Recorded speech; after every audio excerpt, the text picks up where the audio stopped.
Hi, Matt Bisogno here again, and it's time for another of our race card walkthroughs here on Geegeez.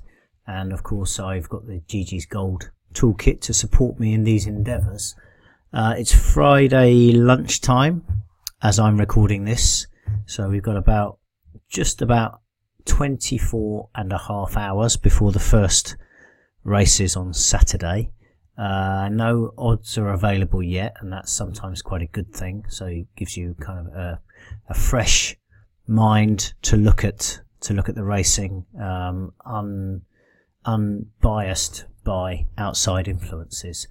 Now I've just had a quick spin down the cards looking for things of interest, and there are a couple of races that immediately appeal to me from a draw and pace perspective. Now the first one you won't be surprised to hear is at Chester, and it's this 6 furlong Fillies handicap. So let's go to that race. And before I even look at anything remotely related to form, I want to look at the draw tab here at Chester. Now, regular readers will know. In fact, I should show you here.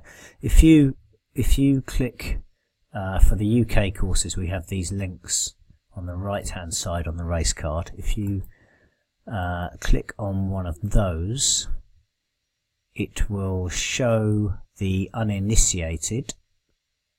Up at the top corner here, we've got this course map, and if you click on that, you can make it bigger, and we can see that this 6 furlong start is kind of on the crown of the bend there, and they whiz round here to there.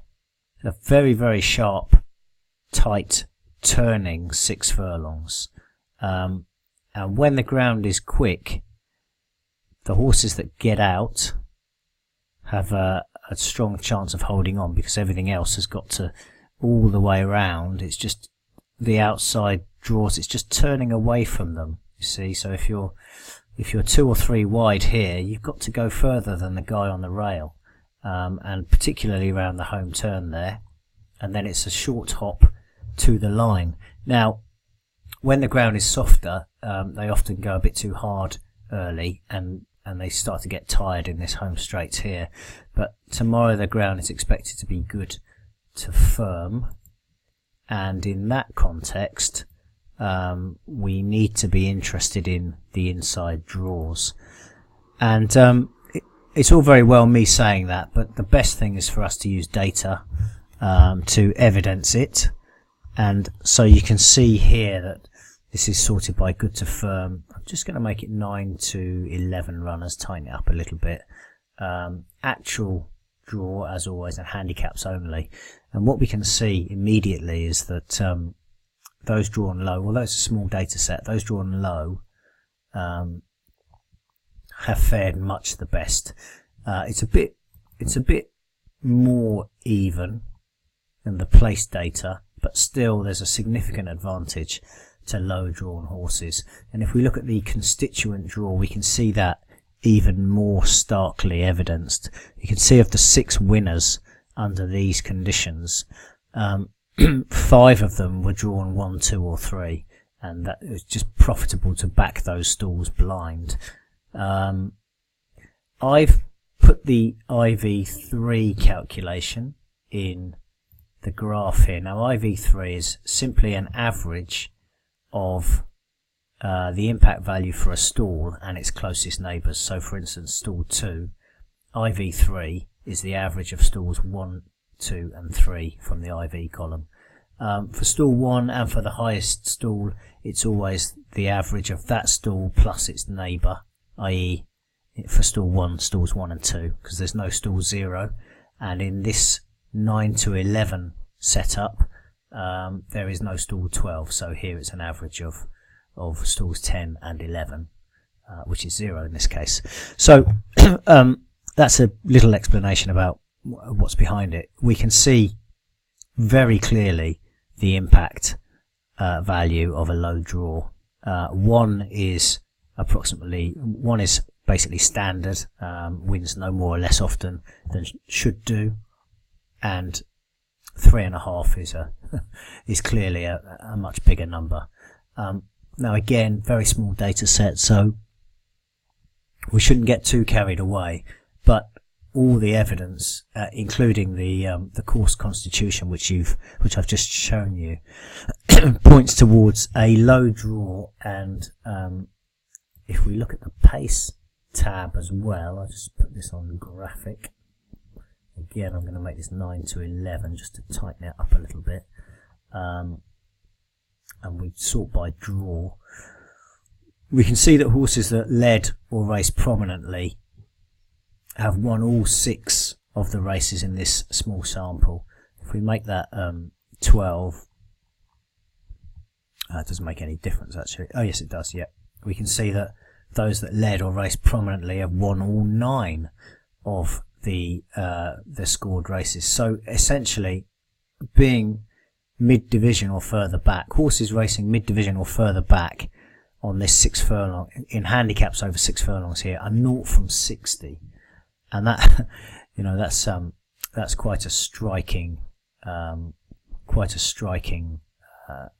figure. We can further see if we look at the place percentages in the table here. Oops, didn't need to do that. That those held up. I mean, they've only hit the frame 3 times out of 34 in handicaps in this sort of field size on this sort of ground. So. For the likes of Society Queen and Be Like Me, it's going to be very, very difficult to overcome an outside post and a weighted with run style unless they go crazy on the front early. And the evidence, if we look at the way that I've sorted this by draw here, and we can see that the probability is that one is going to lead. She's going to lead. And then my guess would be that the likes of Key to Power and Dare Our Sunrise will try to tack across, as will No More Regrets, Sylvia's Mother and Princess Power. And they'll all be in a bunch on the rail here behind this runaway leader. That's using history to predict the future, and that's the best guide to the future we have. If I just put this on the last 2 runs, you can see that it doesn't make a huge amount of difference, but it just elevates the chance of Princess Power getting to the rail, probably in behind 1 or 2 others, and just having a nice inside prominent sit. And the reason I mention Princess Power is because if we finally look at a little bit of form, and we look at the 2-year, I have it on 2-year win form, and in point of fact, as they're 3-year-olds, that essentially is all their form. So if I put it on all, it changes nothing. If we look at this, we can see that Princess Power has a 50% strike rate in 6 furlong handicaps. I have it set for flat handicaps. And if I further click on that, I can see 5 of the runs. I'm not sure why I can't see all 6 there. In any case, we can see that she won a couple of valuable handicaps last year, and more recently had a spin around Chester where she finished 3rd from a middle draw. Drawn better in 2 today, wasn't beaten far there, only a pound higher. If I put that on the place, you can see that she's 1 from 1 here. Good to firm ground, no problem, 2 from 2. She won at Newmarket. She was 2nd over 5 furlongs earlier in the season at Thirsk, where she probably would have benefited from the extra furlong. It's interesting to note the prices. She was 16 to 1 here, 14 to 1 here. So maybe when the betting opens up, she'll be a reasonable price. Princess Power has the best of the draw. She probably will sit handy. And I'm not sure what's going to happen around her, except that probability will go on. I suspect Sylvester on Key to Power will try to go forward as well, but she should get a nice sit in behind, and as we can see here, prominent runners have a very good record. An impact value of 3.08 is enormous, and a level stakes profit as well. So Princess Power is definitely of interest. She'll probably be an each way price, and she's dropping in class here. She ought to run pretty well, I'd say. So that's Princess Power in the 220 at Chester. The other race I wanted to look at is at Goodwood, and it's a 7 furlong 14 runner handicap. Again, it's for 3-year-olds. Now these wouldn't typically be my bag, because often you get unexposed sorts, and this race is no exception. There's plenty of horses here either having their handicap debuts or coming here off the back of a win or two, which makes it difficult to project which one might be best suited, most likely to improve. But again, here at Goodwood, we have something in our favour, and as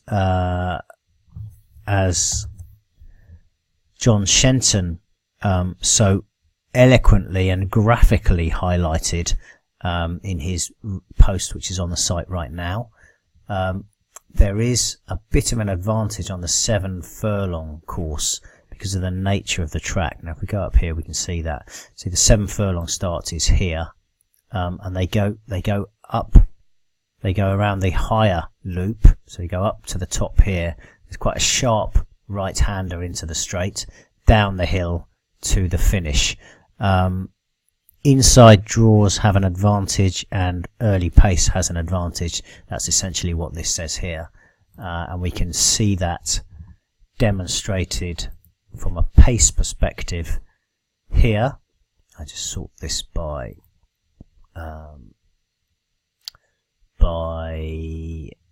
a draw.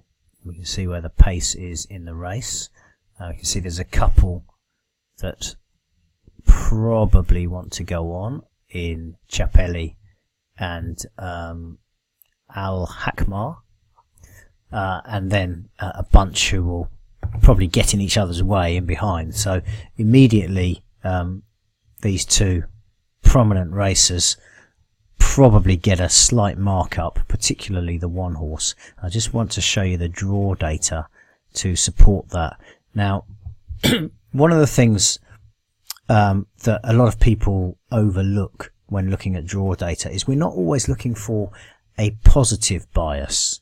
We're not always looking for the third of the track or the part of the track that is most favoured. Sometimes we can be using it to find the negative bias, and in this case we can see that although again on a smallish sample the low draws outperform the middle draws and the middle draws outperform the high draws, if we look at the place data we can see that low and middle both do pretty well, and in fact middle draws do slightly better than low.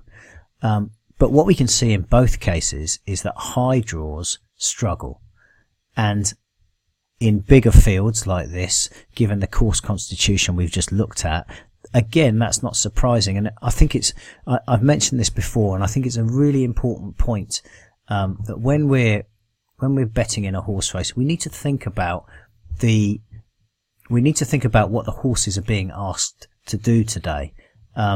A horse is not a small animal, and when it's racing in a field of a dozen or more like this, around a pretty helter-skelter track such as Goodwood, with a very tight turn and then a downhill run and some undulations and a bit of camber, it's really helpful for us to understand the impact and the implications of where a horse might be drawn and how it generally likes to run.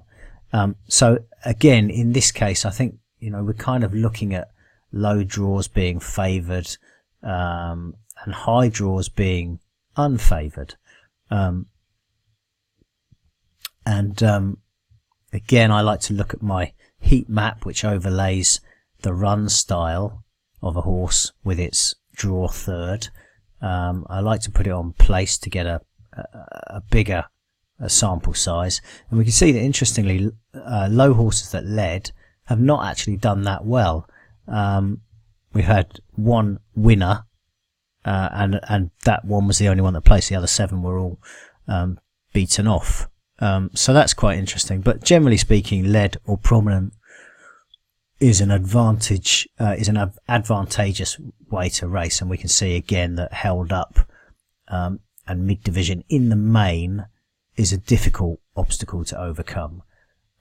So again, you've got a wall of horses in front of you. You've got to come wide in the straight to go around them, and always conceding ground when trying to do that. So I think I'm definitely looking for a horse probably drawn towards the front, and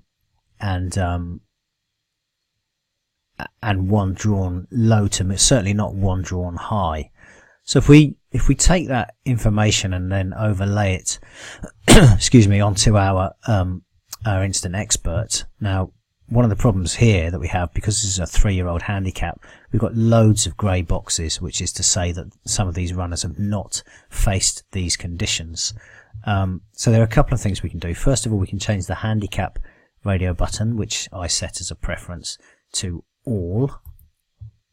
And that gives us a lot more data, which includes novice and maiden races, and maybe group or conditions races for some of these as well, because it's quite a high-class race. And we can add in all codes, which will include all weather as well. And again, we get a little bit more data that way as well. So at a track like Goodwood, I'd always be interested in those that had performed well there previously. Al Hakmar has been here before, and if we click on his course run, we can see he finished second as the favourite in a big field, very warm maiden at the track at the Glorious Goodwood or Qatar Festival meeting last year. Now he's a Qatar owned horse, so clearly they wanted him to go well, and he would have been readied for that job. As I remember, they finished in a bit of a bunch that day. Nevertheless, she has shown some alacrity for the track, which is definitely a plus. The big field won't be a problem. That was a 17 runner field, and the grade, again, that was all of this form relates to that single run. Well, this form, the good to firm, another big field. Again, she was second, beaten by a filly called Hotsy Totsy in a race that's working out well. 7 runners from the race, looks like 3 of them have won subsequently. Let me just click on that and have a look at it actually.